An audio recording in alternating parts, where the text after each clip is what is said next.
The grandfather clock in the hallway struck midnight, its deep chimes echoing through the marble corridors of the Moretti mansion.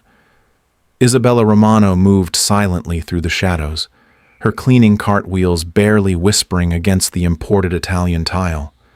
She had perfected the art of invisibility over the past 6 months, understanding that in a house like this, being noticed could be dangerous.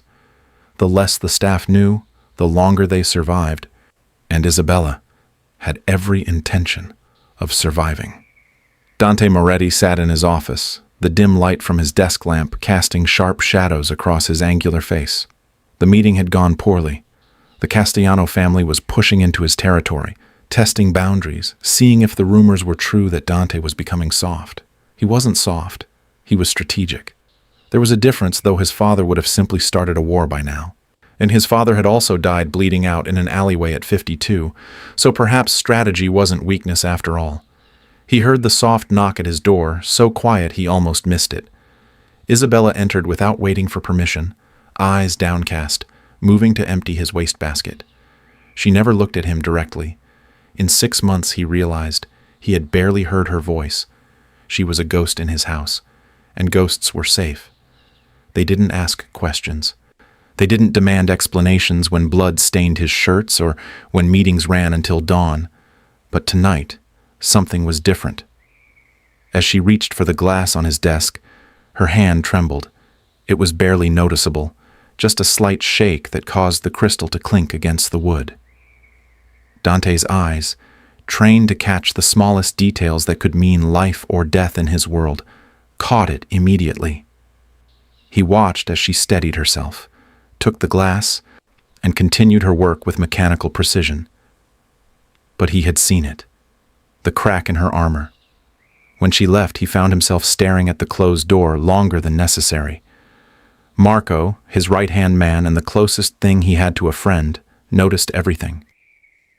"Something on your mind, boss?" Marco asked, sorting through papers on the adjacent desk. "The maid," Dante said, then immediately regretted it. "She's been here 6 months?" "Isabella Romano, 28, clean background check.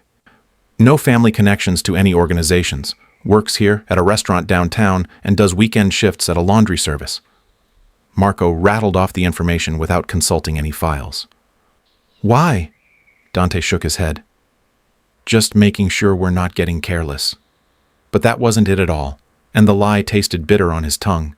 The Castellano meeting had left him restless. Dante dismissed Marco at 1:30 in the morning and tried to sleep, but the enormous bed in his master suite felt suffocating. He rose, pulled on dark clothes, and walked through his mansion like a ghost himself. Old habit from childhood, when his father's enemies had made multiple attempts on their family. He had learned every shadow, every corner, every escape route before he turned 10. That's when he saw the light under Isabella's door in the servants' wing, a thin line of gold against the darkness. Then the light went out, and moments later, her door opened. She emerged wearing jeans and a worn jacket, a backpack slung over one shoulder. She looked both ways down the corridor, and Dante pressed himself into a doorway, his black clothes blending with the shadows. She moved quickly toward the service entrance, and something in Dante stirred. Curiosity, he told himself. Just security, making sure his employee wasn't stealing from him or selling information. But he knew he was lying to himself even as he followed her into the night. The city was different at 2 in the morning. The polished veneer of the business district gave way to neighborhoods where streetlights flickered and shadows moved with purpose. Isabella walked with her head down, hands in her pockets, but her stride was confident. She knew these streets. This was her world, not his mansion. Dante kept his distance, using skills he'd learned from years of navigating dangerous situations. She turned down an alley, then another, or until she reached a rundown apartment building with a broken front door. She entered, and Dante waited 30 seconds before following. The building smelled of mildew and cooking grease. He climbed the stairs silently, following the sound of her footsteps to the 3rd floor. She entered apartment 312, and Dante positioned himself by a window across the hall, one that looked directly into her unit through thin, cheap curtains. What he saw made his chest constrict in a way he hadn't felt since he was 12 years old, standing over his mother's hospital bed. A young girl, maybe 16, lay motionless on a hospital bed that dominated the small living room. Medical equipment beeped and hummed, tubes and wires connecting her to machines that breathed for her, fed her, kept her tethered to life. Isabella dropped her backpack and immediately went to the girl's side, taking her hand with infinite gentleness. "Hey, Sophia," Isabella whispered, her voice breaking. "I'm sorry I'm late. Had to finish the evening shift at the mansion. But I'm here now." Dante watched as Isabella pulled out a worn book and began reading aloud. Her voice was soft, musical even. Nothing like the silent specter who moved through his house. She read about adventures and faraway places, about heroes and hope, and occasionally she would stop to wipe tears from her eyes. "The doctor said the new treatment might work, Sophia. But it's expensive, really expensive." Isabella's voice cracked. "I picked up extra shifts. I'm working every hour I can. I just need more time. Please keep fighting, little sister, please." She laid her head on the edge of the bed, shoulders shaking with silent sobs. Through the window, Dante could see medical bills stacked on a small table, past due notices in red.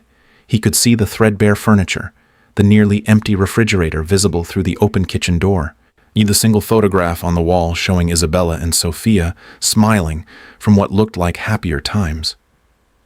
Dante felt something crack inside his chest, a wall he had built brick by brick over 23 years. This woman who cleaned his floors, who made herself invisible in his home, was carrying a weight that would have crushed most people. She was fighting a war as brutal as any he had waged, except her weapons were extra shifts and determination, and her enemy was time itself. He stood there for nearly an hour, watching her care for her sister with a devotion that was both beautiful and heartbreaking. When she finally kissed Sophia's forehead and prepared to leave, Dante rushed back down the stairs, making it to the street before she emerged. He watched her lock the building's broken door as best she could, then head back toward his neighborhood, her shoulders squared despite her obvious exhaustion. She would return to the mansion, sleep for maybe 3 hours, and then begin another day of invisible servitude, and she would do it again tomorrow, and the day after, for as long as it took. Dante returned to his mansion ahead of her, his mind racing. He went to his office and pulled up information he shouldn't have needed. Isabella Romano. Parents deceased 8 years ago in a shootout between the Russo and Benedetti families. Collateral damage. Isabella had been 20, Sophia just 8. Isabella had raised her sister alone, working multiple jobs, until 6 months ago when Sophia had been in a car accident. Wrong place, wrong time. Another family's hit gone wrong, another innocent caught in the crossfire. The medical bills were astronomical. The experimental treatment that might wake Sophia from her coma cost more than Isabella could make in 5 years of triple shifts. She was drowning, and she was doing it silently, without complaint, without asking for help. When dawn broke over the city, Dante sat at his desk with his head in his hands. Marco found him there at 7 in the morning, still in his dark clothes from the night before. "Boss? You okay?" "Make some calls," Dante said, his voice rough. "Anonymous. I want the girl in apartment 312 at 447 Morrison Street transferred to St. Catherine's Hospital. Best care available. I want her in the experimental treatment program. Set up an anonymous benefactor fund." Marco's eyes widened. "Boss, do it today. And Marco, if anyone connects this to me, I'll know." "You're playing a dangerous game," Marco said quietly. "I know." But what terrified Dante most wasn't the risk of his enemies discovering a weakness. It was the realization that, as he had watched Isabella care for her sister, something in him had fundamentally changed. The careful control he prided himself on, the emotional distance that kept him alive in his world, had cracked, and he didn't know how to fix it. Wasn't sure he wanted to. That evening, Isabella arrived for her shift with red-rimmed eyes, but moving with her usual quiet efficiency. Dante made excuses to be in the hallway when she cleaned, in the dining room when she set the table, anywhere he could watch her without seeming to. At 8 o'clock, her phone rang. He was in his study, door cracked, and he heard her gasp, heard her voice rise in disbelief. then break with joy. What do you mean, a benefactor? Who? I don't understand. Yes, I'll come right away. Thank you. Thank you so much. She dropped the phone, and Dante heard a sound he had never heard from her before. Laughter. Pure, unrestrained joy. She was crying and laughing at the same time, and the sound of it did something to him that no amount of power or wealth or victory had ever done. Through the crack in his door, he watched her run down the hallway, then stop, press her hands to her face, and let out a sob of relief so profound it echoed off the marble walls. For the first time in 6 months, Isabella Romano was visible. She was real. She was luminous with hope. And Dante Moretti, the man who had built an empire on fear and control, felt his carefully constructed world begin to crumble around him. 3 weeks passed, and Dante watched Isabella transform. Sophia was responding to treatment at St. Catherine's, the coma lightening, her brain showing activity the doctors called miraculous. Isabella still worked her shifts at the mansion, but now there was light in her eyes, a spring in her step that hadn't been there before. She hummed while she worked, soft melodies that drifted through the hallways and made the cold mansion feel almost alive. Dante found himself manufacturing reasons to interact with her. He requested coffee brought to his office at specific times, knowing she would be the one to deliver it. He worked late into the night, ensuring she would be there cleaning when most of the house had gone dark and quiet. Their conversations started small, almost accidental. "How do you take your coffee, Mr. Moretti?" she asked the first time, her voice still hesitant. "Black. Strong." He paused. "You have a good voice. I heard you singing earlier." She blushed, a pink flush spreading across her cheeks. "I'm sorry. I didn't mean to disturb you." "You didn't." And then, because he couldn't help himself, "You seem happier lately." Her whole face lit up. "My sister is getting better. It's a miracle. Someone is paying for her treatment, and she's actually responding. The doctors are optimistic." "That's good," he said, the lie of ignorance sitting heavy on his tongue. "Family is important." "She's all I have left," Isabella said softly. Then, as if realizing she had revealed too much to her employer, she ducked her head and left quickly. But the next night, when she brought his coffee, she lingered a moment. "What you said about family. Do you have anyone, Mr. Moretti?" The question should have been inappropriate. She should have known better than to ask a man like him anything personal. But something in her eyes was genuinely curious, not calculating or fearful. "No," he admitted, "not anymore." "I'm sorry," she said, and he could tell she meant it. Their conversations grew from there.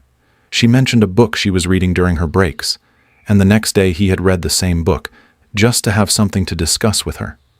She talked about music she loved, and he found himself listening to those songs alone in his office at night. She spoke about wanting to travel someday, to show Sophia the world, and Dante began imagining what it would be like to see those places through her eyes. Marco noticed, of course. "You're playing with fire, boss." "I know what I'm doing." "Do you?" "Because from where I'm standing, you're getting attached, and in our world, attachments are targets painted on people's backs."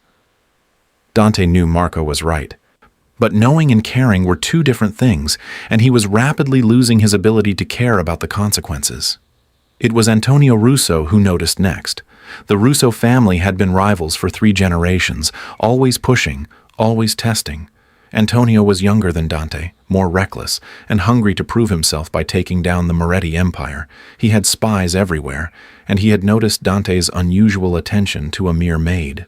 On a Tuesday evening, Isabella left the mansion at her usual time, heading to visit Sophia at the hospital. She never made it. 3 of Russo's men grabbed her 2 blocks from the mansion, throwing a hood over her head and shoving her into a van before anyone could react. When she didn't show up for her evening shift, Dante felt ice flood his veins. He tried her phone.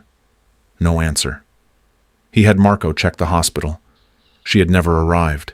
Security footage from the street cameras showed the abduction, and when Dante saw the Russo family tattoos on one of the kidnapper's wrists, his vision went red. "Lock down the house. he ordered Marco. "Get everyone we have on the street. Find her, now." "Dante, if we mobilize the whole organization for a maid, people will talk. They'll see it as—" "I don't care what they see." Dante's voice was cold enough to freeze blood. "Find her, or I'll burn this city down myself." It took 4 hours. 4 hours while Dante paced his office like a caged animal. Making calls, pulling every favor, leaning on every contact. Marco coordinated the search with military precision, and finally, a tip came in.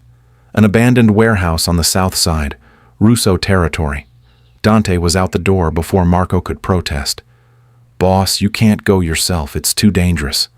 You're the head of the family. If they're laying a trap, then they'll succeed," Dante said flatly. "But I'm going." He took 12 of his best men, heavily armed, moving through the night like vengeance itself. The warehouse was exactly where the tip said it would be. 2 guards posted outside who went down quietly. Dante's team swept through the building systematically, and when they heard voices from the main floor, Dante held up his hand. Through the door, he could hear Antonio's voice, smooth and mocking. "Come on, sweetheart. Just tell me what the great Dante Moretti talks about in that mansion, what deals he's making, what his weaknesses are." "I clean his floors." Isabella's voice came back, strained but defiant. "I don't know anything about his business." "Don't lie to me. He's been watching you, following you around like a lovesick puppy. That's not like the cold-blooded Moretti we all know. So, what makes you special?" "Nothing. I'm nobody." "Wrong answer." The sound of a slap echoed through the warehouse, and something primal snapped in Dante's chest. He kicked open the door, his gun raised, his men flooding in behind him. The scene burned itself into his memory. Isabella was tied to a chair, a bruise blooming on her cheek, blood at the corner of her mouth. But her eyes were fierce, unbroken. One of Russo's men was on the ground, unconscious, and a broken chair leg lay nearby. She had been fighting back. Antonio spun around, his gun coming up, but he was too slow. Dante's men had weapons trained on every Russo soldier in the room before anyone could react. "Dante Moretti," Antonio said with false bravado. "Come to save your pet? How touching." "Let her go." Dante's voice was arctic. "Now." "Or what? You'll start a war over a maid?" "Yes." The single word hung in the air. Everyone in the room understood the weight of it. Dante Moretti was willing to bathe the city in blood for this woman. The implications were staggering. Antonio laughed nervously. "You're bluffing." Dante shot him in the shoulder. Antonio screamed, collapsing, and chaos erupted. But it was over in seconds. Dante's men were better trained, better prepared, and they had the element of surprise. When the smoke cleared, 3 of Russo's men were dead, the rest surrendered, and Antonio was bleeding on the concrete floor. Dante walked past all of them to Isabella. He holstered his gun and pulled out a knife, cutting through the ropes binding her with swift, precise movements. When her hands were free, she immediately tried to stand, but her legs buckled. Dante caught her, and pulling her against his chest. "I've got you," he murmured. "You're safe."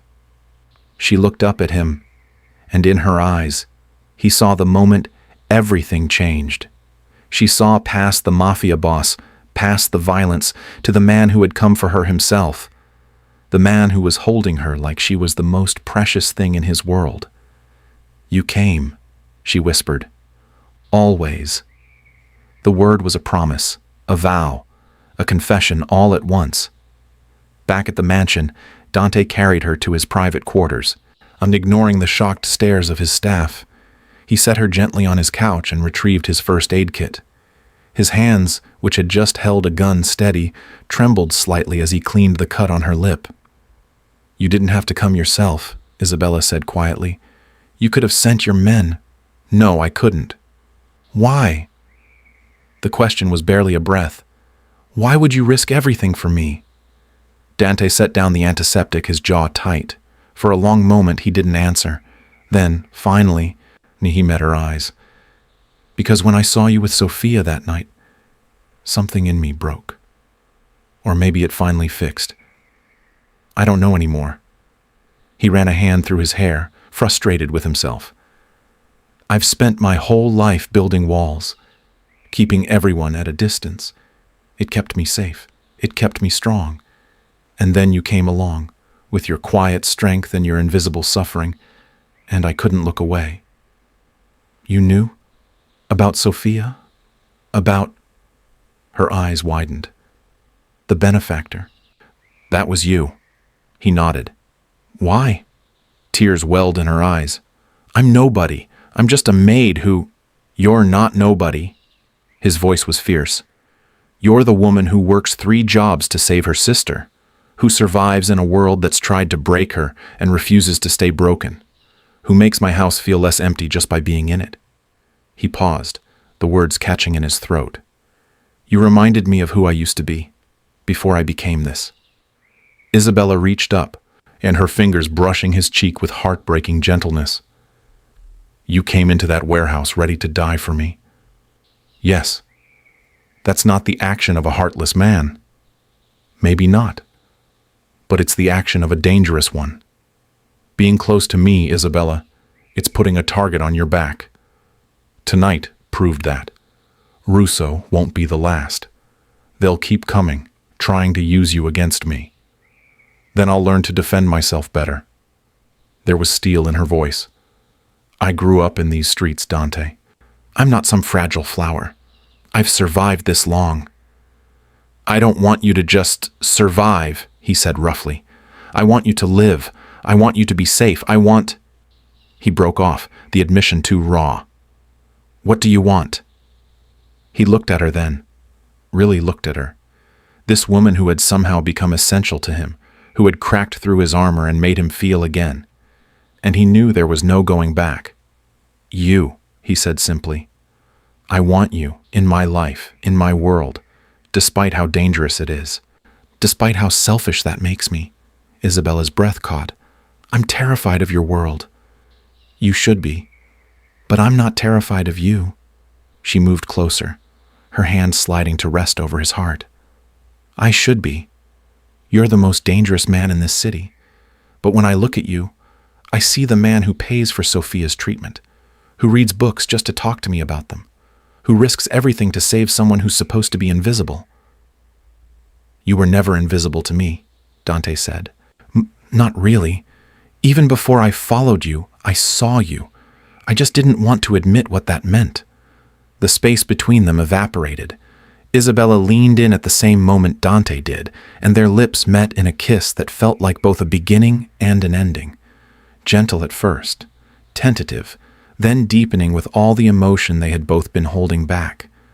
When they finally pulled apart, both breathing hard, the world had shifted on its axis.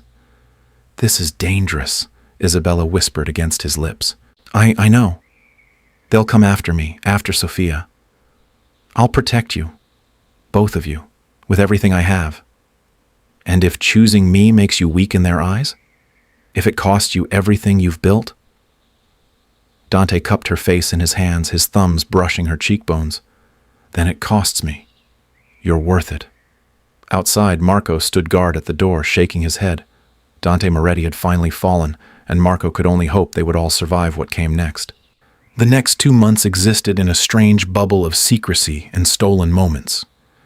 Dante and Isabella's relationship deepened behind closed doors, hidden from the prying eyes of both his organization and his enemies.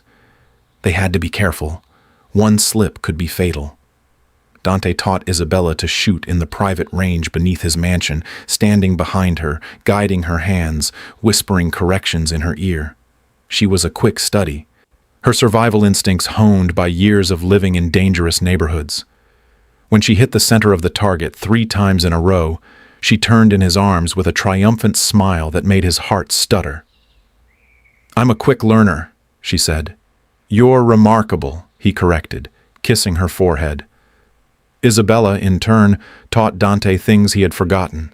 How to laugh without cynicism, how to enjoy a simple meal without tasting poison in every bite, on how to trust that not everyone wanted something from him. She would sneak into his office late at night, bringing coffee and her infectious optimism, and they would talk until dawn about everything and nothing. Sophia's recovery progressed steadily. 2 months after the treatment began, she woke up. Isabella called Dante from the hospital. her voice incoherent with joy, and he left a meeting without explanation to be there. When he arrived at the hospital room, Sophia was sitting up, weak but awake, and Isabella was holding her hand like she might disappear if she let go. Sophia looked at Dante with knowing eyes that seemed far too wise for a 16-year-old. "You're the reason I'm alive," she said simply. "I'm just someone who helped," Dante replied. "You're more than that to my sister." Sophia smiled slightly. "She talks about you when she thinks I'm asleep. She's in love with you." Isabella blushed furiously. "Sophia, it's okay," Sophia said. "Anyone who brings that look to your face is okay with me." But their bubble couldn't last forever.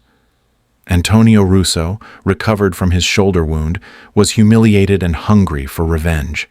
Worse, word had spread through the city's underworld. Dante Moretti had a weakness, a woman. The implications sent ripples through every criminal organization, sharks smelling blood in the water. Marco brought the news during a tense meeting in Dante's office. "The other families are talking. They see your relationship with Isabella as proof that you're losing your edge. The Castellano family is planning to move on our territory next month. The Benedettis are watching to see if you'll retaliate. If you show weakness now—" "I know what happens," Dante said coldly. "Then you know you have a choice to make. The organization or the girl." Dante's hands clenched on his desk. "There has to be another way." "There isn't. This is the life we chose. Love is a luxury we can't afford." But even as Marco said it, Dante knew he couldn't give Isabella up. She had become the reason he got up in the morning, the only light in his dark world. The thought of losing her was unbearable. Isabella made the decision for him. She had been listening outside the door, her heart breaking with every word. That night, she packed her bags in secret, wrote a note explaining that she and Sophia were leaving the city to keep Dante safe, and bought 2 bus tickets to a small town upstate where they could disappear. She got as far as the train station before Dante found her. He had known something was wrong when she didn't come to his office at their usual time. A quick check of her room revealed the missing clothes, the note left on her pillow. He read it once, then raced to the station in his car, driving with reckless abandon. He found her on the platform, bag in hand, Sophia beside her in a wheelchair. The train was arriving in 5 minutes. "Isabella," she turned, tears already streaming down her face. "Dante, you can't be here. I'm doing this for you. By running away? By deciding my future without me? Your enemies will never stop targeting me. Or Sophia. We're vulnerabilities you can't afford. I heard Marco. I know what choosing me costs you." Dante closed the distance between them, heedless of the other people on the platform, of the security cameras, of the risk. "Then I'll pay the cost. You'll lose everything. I've already lost everything that matters if you're not in my life." He took her face in his hands. "I'm not letting you go. I'm not going back to that empty existence. You think running protects me? It doesn't. It just makes me hollow again." "What other choice is there?" Isabella asked desperately. "We change the rules." And there, on the train platform with Sophia watching and strangers staring, Dante outlined his plan. It was audacious, possibly insane, but it was the only way forward he could see. He would call a meeting of all the major families, something that hadn't been done in 15 years. And he would make a declaration that would either cement his position or destroy him entirely. 3 days later, the meeting took place in a neutral location, a massive warehouse converted into a makeshift conference room. Every major crime family in the city sent representatives. The tension in the room was thick enough to choke on. And when Dante walked in with Isabella beside him, holding her hand in full view of everyone, the shock was palpable. Antonio Russo stood immediately. "What is this? You bring your whore to a family meeting?" Dante's gun was out before anyone could blink, pressed against Antonio's forehead. "Call her that again, and I'll paint the walls with your brain. That's not a threat. It's a promise." The room went silent. "This woman," Dante said, his voice carrying to every corner of the warehouse, "is under my protection, not as a weakness, but as my strength. Anyone who touches her, touches me. Anyone who threatens her threatens me. And I will go to war with every single family in this city if that's what it takes to keep her safe." "You're proving our point," Castellanos said from across the room. "You're weak, controlled by your emotions. You're not fit to lead." "I'm done pretending to be something I'm not," Dante said. "My father ruled through fear alone. He died alone, in an alley, betrayed by men who feared him but never respected him. I want something different." He lowered his gun, holstering it, and looked around the room.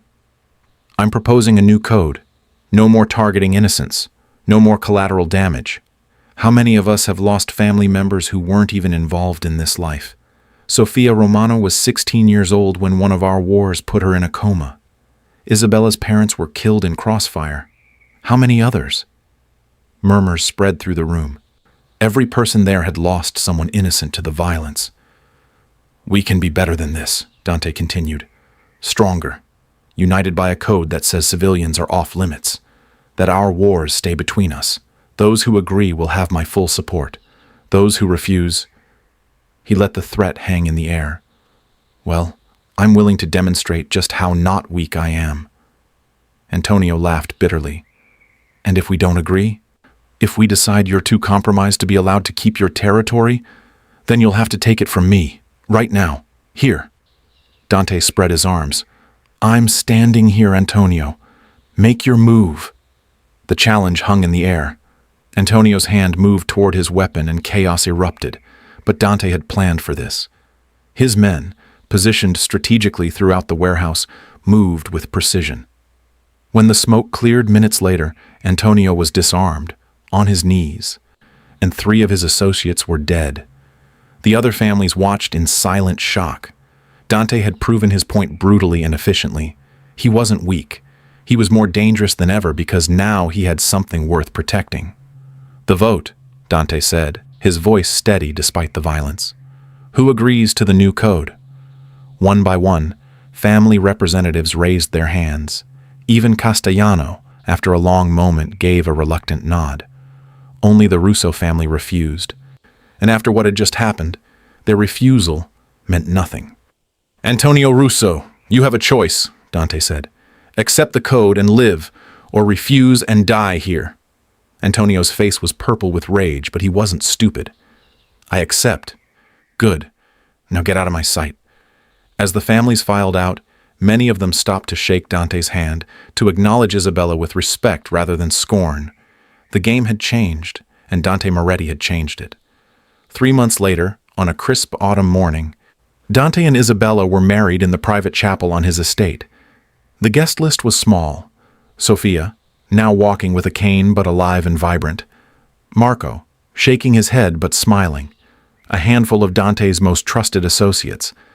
And surprisingly, several representatives from the other families who had come to respect this new version of Dante Moretti. Isabella wore a simple white dress that made Dante's breath catch.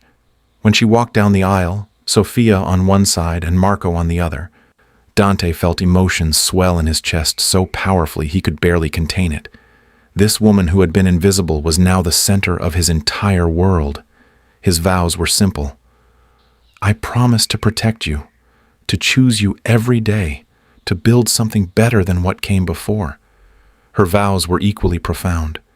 "I promise to stand beside you, to be your strength when you doubt, to remind you of who you really are when the world tries to make you forget." When they kissed, sealing their union, Sofia cheered loudly from her seat, and even Marco wiped at his eyes. The reception was held in the mansion's gardens, transformed for the occasion into something beautiful. As the sun set and music played, Dante and Isabella danced under strung lights, her head resting on his shoulder. "Do you regret it?" she asked quietly. "Choosing this complicated life instead of the simple one?" "I regret every day before I saw you. Every moment I was half alive." He pulled back to look at her. "But regret choosing you? Never. You saved me, Isabella. In every way a person can be saved. Your enemies haven't stopped completely. There are still threats. Let them come." His arms tightened around her. I have something worth fighting for now, someone worth being better for. Sophia appeared beside them, moving well with her cane, a mischievous smile on her face. Are you two going to dance all night, or can we cut the cake? I've been eyeing that chocolate masterpiece for an hour. Isabella laughed, and the sound of it still had the power to make Dante's heart race. Come on then, let's celebrate. As they moved toward the cake, Sophia between them, Dante Moretti looked around at his transformed life. The mansion no longer felt like a cold fortress. The gardens were filled with laughter. His wife's hand was in his, warm and real. And for the first time in as long as he could remember, he felt something he had thought lost forever. Hope. The future would still be dangerous. His enemies would still circle. The life he had chosen would always carry risks. But Isabella had taught him that some things were worth the danger. That love wasn't weakness. It was the strongest foundation he could build his life upon. Later that night, after the guests had gone and Sophia was safely tucked into her new room in the mansion, Dante and Isabella stood on the balcony overlooking the city. The lights sprawled before them like fallen stars, and somewhere in that darkness were threats and challenges yet to come. But for now, in this moment, there was peace. There was love. There was the promise of tomorrow. Isabella leaned against him, her hand finding his. "Thank you," she whispered. "For what?" "For seeing me when I was invisible, for fighting for us, for being brave enough to change." Dante kissed the top of her head. "Thank you for teaching me how to live again." They stood there as the night deepened, two people who had found each other in the darkness and decided to create their own light. And in a world where happy endings were rare and hard won, they claimed theirs with both hands and refused to let go. Are you ready for more captivating stories like this? Subscribe and turn on notifications so you never miss a tale of love, danger, and redemption. Drop a comment below telling me which character you connected with most, Dante, Isabella, or Sophia, and what story you'd like to hear next. Your support means the world, and I can't wait to bring you more unforgettable journeys. Until next time, remember, even in the darkest places, love can be the most powerful weapon of all.